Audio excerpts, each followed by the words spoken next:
Today I will show you how you can make a neon text effect on Photoshop and glow text.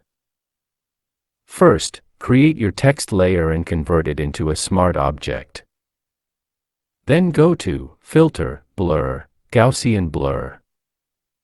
Duplicate the layer twice by pressing Ctrl+J for more glow. Then double-click on the layer and go to Outer Glow. Change the color in the blending mode to linear dodge and play with the sliders. Add a drop shadow and change the color and mode to linear dodge. And then add another drop shadow, change the color and mode to linear dodge. Now scale the shadow and hit OK. After that, click on the layer and create layers. Go to the shadow layer 1 and press Ctrl+T to transform.